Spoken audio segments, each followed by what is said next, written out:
কোটা সংস্কারের একটি দাবি থেকে রাষ্ট্র ব্যবস্থা বদলের ডাক। 24শে জুলাই আন্দোলন গড়ে তুলেছিল নতুন এক সামাজিক চুক্তি, কিন্তু ক্ষমতার পালা বদলের 2 বছর পর এসে প্রশ্ন জাগে, গণ অভ্যুত্থানের মূল এজেন্ডাগুলোর কতটুকু আমরা বাস্তবায়ন করতে পারলাম। কানেক্ট উইথ দীপান্বিতায় আপনাদের স্বাগত।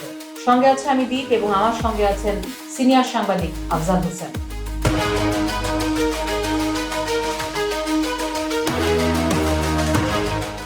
24-এর ঐতিহাসিক জুলাই অভ্যুত্থানের পর 2 বছর পার হয়ে গেছে দীপ।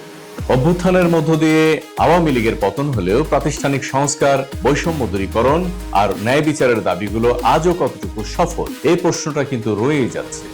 জুলাই আন্দোলন কেবল সরকার পরিবর্তনের কোনো বিক্ষোভ ছিল না, এটি ছিল বছরের পর বছর জমে থাকা মূল্যস্ফীতি, কর্মসংস্থানের অভাব, ব্যাংক খাতের লুটপাট আর ভোটাধিকার হরণের বিরুদ্ধে এক ঐতিহাসিক গণবিস্ফোরণ। গণ অভ্যুত্থান দেশকে একটি গণতান্ত্রিক পথে ফেরার পথ তৈরি করে দিয়েছিল ঠিকই, কিন্তু অর্থনৈতিক ও প্রাতিষ্ঠানিক সংস্কারগুলো আজও অসমাপ্ত থেকে গেছে। কেবল ক্ষমতার মুখ বদলেছে, কিন্তু শাসন কাঠামোর যে মৌলিক পরিবর্তন পাওয়ার কথা ছিল তা নিয়ে নাগরিক সমাজে প্রশ্ন রয়েই গেছে।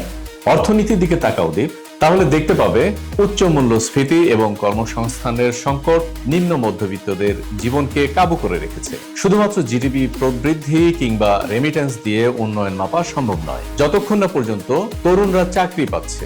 প্রবৃদ্ধির সুফল যদি সঠিকভাবে বন্টন না হয়, তবে বৈষম্য মুক্ত বাংলাদেশের যে স্বপ্ন তা কাগজে কলমে বন্দী থাকবে। এর জন্য দরকার ব্যাংকিং খাত, কর প্রশাসন এবং জ্বালানি খাতে আমূল সংস্কার। রাষ্ট্রের স্থায়িত্ব এবং উন্নয়নের মূল চাবিকাঠি হলো জবাবদিহিমূলক প্রতিষ্ঠান তৈরি করা। নির্বাচন কমিশন, বিচার বিভাগ ও পুলিশ প্রশাসনকে পুরোপুরি স্বাধীন এবং দক্ষ না করতে পারলে কোনো সংস্কারই দীর্ঘস্থায়ী হবে না।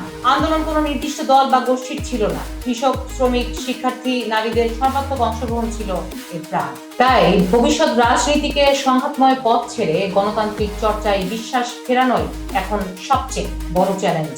জুলাই কোনো ক্ষণিক আবেগ ছিল না, এটি ছিল একটি জাতির ঘুরে দাঁড়ানোর আত্মঘোষণা। আর সেই স্বপ্ন পূরণ করতে হলে কথার রাজনীতি ছেড়ে স্পষ্ট ও দৃশ্যমান সংস্কার দরকার।